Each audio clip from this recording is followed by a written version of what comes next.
نحمدہ ونصلی علی رسولہ الکریم۔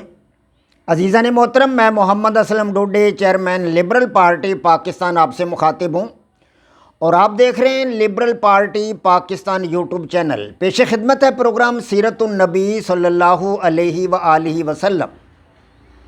عزیزان محترم، ہمارا آج کا موضوع ہے اعلان نبوت کے بعد قریش کے مخالفانہ عزائم، اور عنوان ہے حضرت ابو طالب کا مشہور قصیدہ۔ عزیزان محترم، آپ کو پتہ ہے کہ میں اپنا پروگرام سیرت النبی صلی اللہ علیہ وآلہ وسلم کافی عرصہ سے آپ حضرات کے سامنے پیش کر رہا ہوں۔ اس پروگرام کو پیش کرنے کا بنیادی مقصد سیرت رسول اللہ صلی اللہ علیہ وآلہ وسلم سے تعارف اور آگہی حاصل کرنا ہے، سیرت پاک کے پوشیدہ گوشوں کو واہ کرنا، اسی طرح سیرت رسول اللہ صلی اللہ علیہ وآلہ وسلم پر عمل پیرا ہو کر زیادہ سے زیادہ اجر و ثواب حاصل کرنا ہے، سماج میں ایک اچھے، نیک اور ملنسار انسان کی خوبیوں سے اپنے دامن کو بھرنا، اور سیرت رسول اللہ صلی اللہ علیہ وآلہ وسلم کو دنیا کے گوشے گوشے میں عام کرنا بھی اس کا ایک مقصد ہے۔ اسی طرح سماج میں نیک، اچھی اور احسن اقدار کو فروغ دینے کے لیے اپنا کردار ادا کرنا، اور سیرت رسول اللہ صلی اللہ علیہ وآلہ وسلم کے لیے تبلیغی مشنری اداروں کی حوصلہ افزائی کرنا اور مقدور بھر ان سے معاونت کرنا بھی اس کے مقاصد میں شامل ہے۔ عزیزان محترم، میں آپ کو جو ہے حضرت صلی اللہ علیہ وآلہ وسلم کے اعلان نبوت کے بعد کے حالات و واقعات سے آشنائی اور آگہی مہیا کر رہا ہوں۔ نبی علیہ الصلوۃ والسلام نے جب نبوت کا اعلان کر دیا تو نہ صرف اہل مکہ، سرداران مکہ، بلکہ اطراف کے بڑے بڑے قبائل اور دیگر مکہ کے اطراف کے بڑے بڑے جو شہر تھے، دیہات تھے، وہاں کے رہنے والے مکین اہل عرب، سارے کے سارے آپ صلی اللہ علیہ وآلہ وسلم کے خلاف صف آرا ہو گیا، اور ان کو صف آرا کرنے میں اہل مکہ کا بڑا رول تھا، سرداروں کا بڑا رول تھا۔ میں نے آپ حضرات کے سامنے ولید بن مغیرہ کے حالات گزشتہ ایپیسوڈ میں آپ حضرات کے سامنے پیش کیے تھے۔ تو نبی علیہ الصلوۃ والسلام کو یہ لوگ ختم کرنے کے درپے تھے، ان کی کوشش تھی کہ محمد الرسول اللہ صلی اللہ علیہ وآلہ وسلم اپنا پیغام دنیا میں نہ پھیلا سکیں، مکہ کی گلیوں میں نہ پھیلا سکیں، عرب کے اندر یہ پیغام نہ پھیل سکے، اور آپ صلی اللہ علیہ وآلہ وسلم کو نعوذ باللہ دنیا سے نابود کر دیا جائے۔ جب حضرت ابو طالب، آپ کے چچا جان، نے یہ حالات دیکھے تو وہ خود کمر کس کر میدان میں آ گئے۔ پہلے تو وہ سوچتے رہے، دیکھتے رہے، ان کی باتیں سنتے رہے اہل مکہ کی، سرداران مکہ کی، لیکن جب دیکھا انہوں نے کہ اہل مکہ نہیں مان رہے، سرداران مکہ نہیں مان رہے،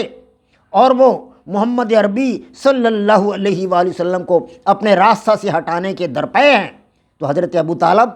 خم ٹھونک کر میدان میں آ گئے، اور انہوں نے آپ صلی اللہ علیہ وسلم کی حفاظت کے لیے پورے کے پورے خاندان ان کا اپنا خاندان تھا، قبیلہ بنو ہاشم، ان کو بلایا،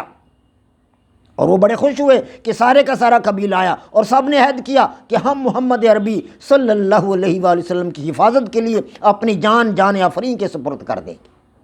تو حضرت ابو طالب نے اس زمانہ میں جو قصیدہ لکھا کہ اہل مکہ کس طرح ان کے مخالف ہو گئے تھے، بڑے بڑے سرداران کس طرح ان کے مخالف ہو گئے تھے، لیکن انہوں نے کہا کہ میں تنہا اپنے قبیلہ کے ساتھ، اپنے خاندان کے ساتھ محمد الرسول اللہ صلی اللہ علیہ وآلہ وسلم کی حفاظت کروں گا۔ اس وقت انہوں نے جو قصیدہ لکھا اس کا ایک پارٹ آپ حضرات کے سامنے بیان کر چکا ہوں پچھلے ایپیسوڈ میں،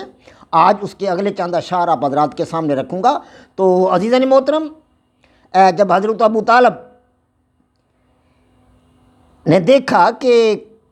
ان میں محبت نہیں رہی، قوم کے اندر ان کے بارے میں محبت نہیں رہی، قوم ان کے خلاف ہو چکی ہے، قریش کا خاندان جو ہے وہ ابو طالب کے خلاف ہو چکا ہے، جب انہوں نے یہ بات دیکھی تو، اور انہوں نے تمام تعلقات کو توڑ لیا ہے، تمام رشتوں کو بھی توڑ دیا ہے، تو حضرت ابو طالب نے سوچا کہ ہم سے کھلی دشمنی اور ایذا رسانی شروع کر دی ہے ان لوگوں نے، اور ہمارے مخالفین کی بات ماننے لگے ہیں، اور ہمارے مخالفوں کے ساتھ معاہدے ان لوگوں نے کر لیے ہیں۔ تو ان حالات میں بذات خود ایک لچکیلا نیزہ لے کر ایک لچکیلا نیزہ لے کر اور شاہان سلف کی وراثت میں ملی ہوئی ایک چمکیلی تلوار لے کر حضرت ابو طالب خود میدان میں آ گئے اور مقابلہ کے لیے ڈٹ گئے۔ اس وقت انہوں نے جو اشعار کہے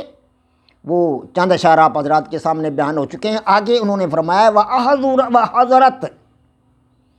وَأَحْضَرْتُ عِنْدَ الْبَيْتِ وَأَحْضَرْتُ عِنْدَ الْبَيْتِ رَحْتِي وَإِخْوَتِي، یہ حضرت ابو طالب کے اشعار ہیں جو انہوں نے خاندان قریش کے خلاف نبی علیہ الصلوۃ والسلام کے حق میں کہے،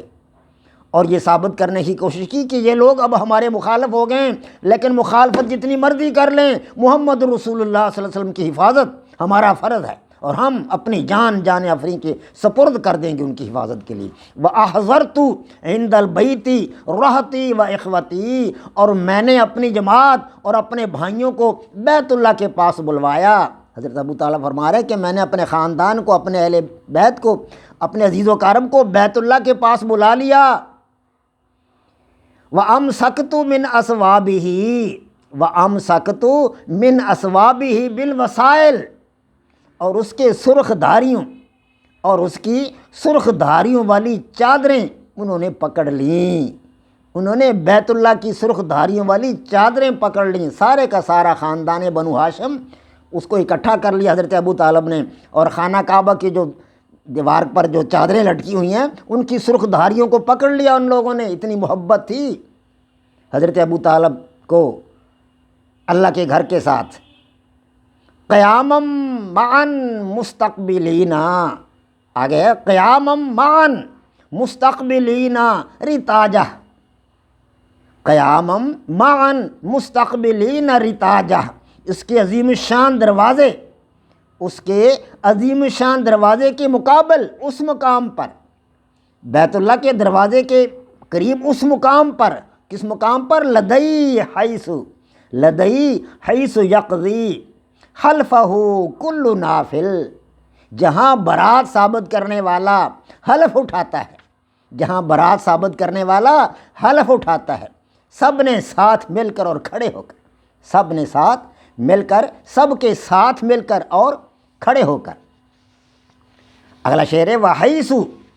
وحیث ینیخ الاشعرون وحیث ینیخ الاشعرون رکابہم،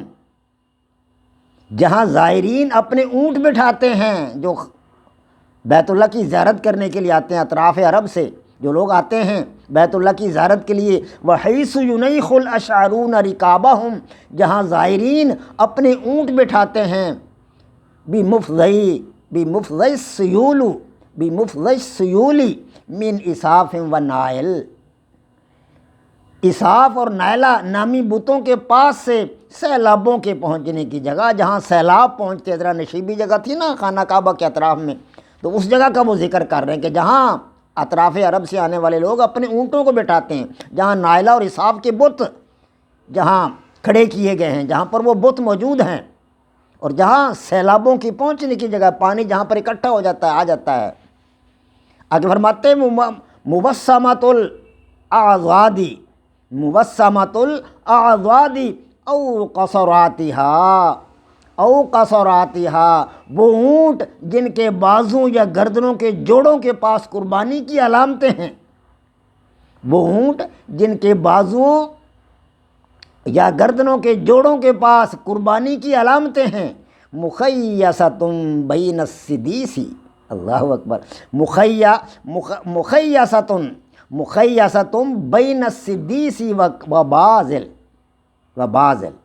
اللہ اکبر، یا جو قربانی کے لیے بندھے ہوئے ہوں اور 8-9 سال کی عمر کے درمیان ہوں، اور 8-9 سال کی عمر کے درمیان، لیکن یہ حضرت ابو طالب فرما رہے ہیں اپنے خاندان کے بارے میں کہ میں نے تمام کے تمام خاندان کو اکٹھا کر لیا ہے، اور انہوں نے عہد کیا ہے خانہ کعبہ کی دھاریوں دار چادروں کو پکڑ کر کے ہم محمد رسول اللہ صلی اللہ علیہ وسلم کی حفاظت کے لیے اپنی جان کی بازی لگا دی، اپنی جان قربان کر دیں، یہ انہوں نے عہد کیا، اور ان کا یہ عہد اللہ تبارک و تعالیٰ کے فضل و کرم سے قائم دائم رہا، اور بھرپور طریقہ سے حضرت ابو طالب نے ایک اپنے چچا ہونے کا ثبوت ادا کیا اور اپنی جان آفرین کے سپرد کرنے کے لیے ہمہ وقت تیار رہتے تھے، اور محمد رسول اللہ صلی اللہ علیہ وآلہ وسلم کی حفاظت خاندان بنو ہاشم نے پورے طور پر کی۔ وما علینا الا البلاغ۔ پاک فوج زندہ باد، پاکستان پائندہ باد۔